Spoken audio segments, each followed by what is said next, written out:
Right now, every XRP channel on YouTube is telling you that Rowe Price is about to change everything. A $1.8 trillion asset manager filing for an XRP ETF. The SEC deadline is 4 days away. Institutional pipelines are being built. And yet, while all of this is happening, XRP is sitting at around $1.43, down over 60% from its July high. If the institutions are really coming, then why is the price bleeding out? The answer involves a hidden risk buried inside Ripple's own strategy, and I guarantee you nobody else on YouTube is going to tell you about it because it threatens the entire narrative. If you want XRP analysis that actually protects your money instead of just pumping your bags, subscribe right now. I break down what other channels refuse to touch every single day. Let's get into it. So let me be very clear about what is happening with Rowe Price, because the way most creators are framing this is dangerously misleading. Yes, Rowe Price filed for an active crypto ETF. Yes, XRP is listed as an eligible asset. And yes, the SEC must make a decision by February 26th. All of that is true. But here is what they are not telling you.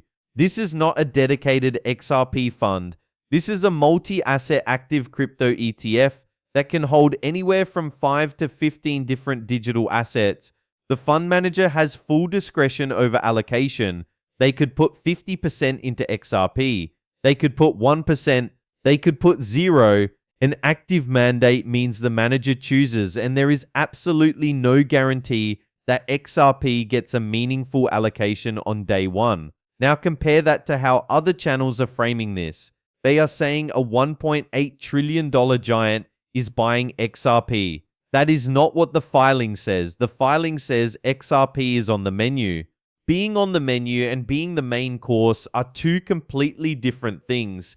And if you are making financial decisions based on the assumption that Rowe Price is about to pour billions into XRP specifically, you need to understand the difference right now. Tell me in the comments, did you know this was a multi-asset fund, or did you think it was XRP only? I genuinely want to know, because the way this story has been covered is a masterclass in misleading framing. Now here is where it gets really interesting. Let me walk you through the 3 layers of this situation that nobody is connecting, and what I found when I dug into the 3rd layer completely changed how I am thinking about my own XRP position.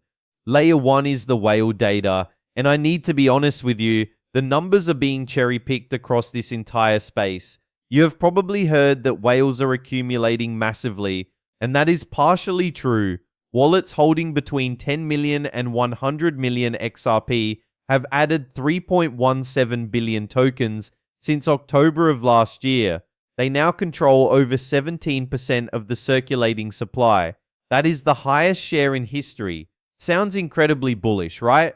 But here is the part that gets conveniently left out of every video you have watched this week. During the exact same period, wallets holding between 100,000 and 10 million XRP distributed 3 billion tokens, 3 billion, so one tier of whales is buying, while another tier is aggressively selling into that buying.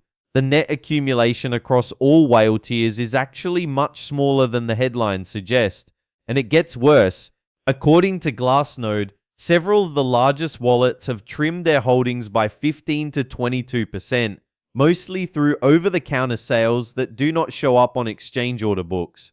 So when someone tells you that exchange balances are dropping and that means accumulation, ask yourself this: are those tokens going into cold storage because whales are bullish? Or are they going through OTC desks where large holders can sell without crashing the public price? The data supports both interpretations, and anyone telling you it is only bullish is either uninformed or lying to you. If this is opening your eyes to how the data actually works, hit that like button. Let us see how many of us are actually paying attention. Layer 2 is the ETF math, and this is where the supply squeeze narrative starts to crack. The 5 existing XRP ETFs from Bitwise, Grayscale, Franklin Templeton 21 shares, and Canary Capital collectively hold about $1.06 billion in assets under management. That represents roughly 716 million XRP, which is approximately 1.17% of the circulating supply. 1.17%. Now, I am not saying that is nothing. $1 billion in regulated vehicles is meaningful for legitimacy, but the idea that ETFs have created a permanent price floor is provably false. XRP has fallen from $3.65 in July of 2025 to $1.43 today. That is a 60% decline. And it happened while ETFs were pulling in over $1.3 billion in cumulative inflows, with 43 consecutive trading days of positive inflows after launch. So the inflows were happening and the price was still crashing. How do you square that? Here is how. The ETF inflows are real, but they are modest relative to the total float. 1% of the circulating supply locked in ETFs is not enough to override macro forces. Bitcoin dropped below $60,000 in early February and dragged the entire market down. XRP fell 19% in a single session. When Bitcoin sneezes, XRP catches pneumonia. No amount of ETF inflows at current levels changes that dynamic. The supply squeeze requires ETF holdings to reach maybe 5 to 8% of the circulating supply before the math starts to meaningfully constrain selling. We are nowhere near that yet. Even if Rowe Price gets approved and allocates aggressively to XRP on day one, we are talking about incremental pressure, not a supply shock. Now here is layer 3, and this is the one that genuinely concerns me. I have been researching this for the last 2 weeks, and I was not going to make this video because it goes against the narrative that performs well on YouTube, but I think you deserve to know. The biggest risk to the XRP supply squeeze thesis is not the SEC, it is not Bitcoin weakness, it is not whale selling, it is Ripple's own stablecoin RLUSD. Let me explain why this matters so much. The entire bull case for XRP depends on one critical assumption: that institutional adoption of Ripple's technology translates into demand for the XRP token. If banks use Ripple's payment rails, they need XRP for liquidity. More banks means more demand, means higher price. That has been the thesis for years, but RLUSD changes the equation. RLUSD is a dollar-pegged stablecoin built by Ripple specifically for institutional settlement. It runs on the XRP ledger. It is designed for the exact use case that was supposed to drive XRP demand, which is cross-border payments and institutional settlement. Now, here is the question that nobody in this space wants to ask. If a bank can settle a cross-border payment using RLUSD, a stable dollar-denominated asset with no price volatility, why would they choose to settle in XRP, an asset that just dropped 60% in 7 months? Think about it from the bank's perspective. They do not care about XRP going to $10. They care about moving money reliably without taking on volatility risk. RLUSD gives them exactly that. And if RLUSD absorbs the settlement volume that was supposed to flow through XRP, then Ripple the company wins, but XRP the token loses. Ripple's success and XRP's price could decouple entirely. This is not some fringe conspiracy theory. Ripple's own former chief technology officer David Schwartz has publicly acknowledged that many institutions still prefer off-chain settlement. He has defended Ripple's diversification into other revenue streams, and a recent analysis from Trefis put it bluntly: if Ripple routes its own payment products through RLUSD instead of XRP, the company's growth and XRP's growth decouple entirely. On top of this, the on-chain data supports the concern. XRP ledger payment volume has dropped nearly 90% in the last 2 weeks. The network's own decentralized exchange volumes are hollowing out, and here is the kicker: RLUSD liquidity is actually migrating from the XRP ledger to Ethereum. Ripple's own stablecoin is finding better traction on a competing network. That is not a bullish signal for XRP demand.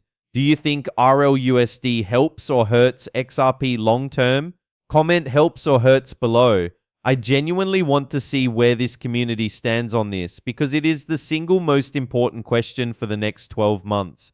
Now, before you think I have gone full bear on you, let me be clear. I am not selling my XRP. This is not financial advice, and I am sharing what I am personally looking at and the framework I am using to make decisions. The bull case is still alive, but it depends on specific conditions being met, and you need to know what those conditions are so you can watch for them in real time instead of just hoping. Here are the 3 signals that would confirm the supply squeeze is actually happening and not just a narrative. Signal 1 is ETF holdings crossing 3% of the circulating supply. At current levels of 1.17%, the supply constraint is too small to matter. If we see ETF assets under management climb past $3 billion, representing roughly 2 billion XRP, or about 3.3% of the float, that is when the order books genuinely start to thin. Watch the weekly ETF flow reports. If we get consistent inflows above $50 million per week for the next 2 to 3 months, the math shifts. Signal 2 is RLUSD volume on the XRP ledger growing, not migrating to Ethereum. If RLUSD finds its primary home on the XRP ledger, that is bullish because every RLUSD transaction still burns tiny amounts of XRP as a fee. The more volume on the ledger, the more XRP gets permanently destroyed. But if RLUSD volume keeps shifting to Ethereum, it means even Ripple's own products are not generating organic demand for the native token. Check the ledger metrics monthly. Signal 3 is on-chain payment volume reversing its decline. The 920% surge in real-world asset tokenization sounds amazing in a headline, but payment volume, the actual use case that drives XRP demand, is falling. If we see payment volume start climbing again, especially tied to RLUSD corridors in Japan and Southeast Asia where Ripple has the strongest institutional relationships, that tells you the utility thesis is back on track. Until at least 2 of those 3 signals confirm, the supply squeeze is a theory, not a fact. And theories do not protect your portfolio. Now let me tell you how I am personally thinking about positioning. And again, this is not financial advice. I am sharing my own educational framework. I am not going all in on the ETF narrative because the data does not support it yet. But I am also not selling because the structural setup is better than it has ever been. Regulatory clarity is real. The SEC case is over. 5 ETFs already exist. A 6th from a $1.8 trillion manager is pending. The Genius Act and the Digital Asset Market Clarity Act have changed the legislative landscape. These are facts, not hype. What I am doing is treating the current price range as an accumulation zone with defined risk. I know exactly how much I am willing to lose. I have a maximum drawdown defined before I entered, and I am not adding to my position until I see at least one of those 3 confirmation signals trigger. The professionals do not focus on making money, they focus on not losing it. And right now, the smart approach is patience, not panic, and not blind optimism. Share this with one other XRP holder who needs to hear the full picture. Not just the hype, the full picture. So what actually happens after February 26th? Let me give you the 3 scenarios. Scenario 1 is approval. Rowe Price gets the green light. This is bullish for legitimacy, but the immediate price impact depends entirely on how much XRP the fund actually buys on launch.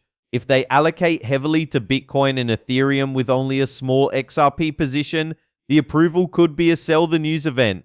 Watch the initial fund allocation disclosures closely. Scenario 2 is a delay. The SEC kicks the can. This is the most likely outcome based on historical patterns. It would be short-term bearish, but ultimately neutral because the market has already partially priced in delay risk. Given the broader correction, Scenario 3 is denial. This is extremely unlikely given the current regulatory posture and the fact that 5 XRP ETFs already trade. But if it happens, expect a sharp sell-off below the $1.30 support. The key takeaway is this. February 26 matters, but it is not the make or break moment the hype machine wants you to believe. The real catalyst for XRP is not one SEC deadline. It is the cumulative weight of ETF inflows over the next 6 to 12 months combined with whether Ripple can drive actual XRP utility through its institutional partnerships instead of routing everything through RLUSD. The institutions are coming, that part is true, but what they are coming for might not be what you think. And the difference between those who profit and those who get left behind comes down to understanding the details that nobody else on YouTube wants to explain. If you got value from this breakdown, hit that like button, subscribe if you are serious about XRP analysis that actually gives you a framework instead of just hype. And for those who want real-time alerts on the signals I just described, join my XRP army for member-only weekly analysis and trade targets. The link is in the description. February 26th is almost here. Make sure you are positioned correctly. I will see you in the next one.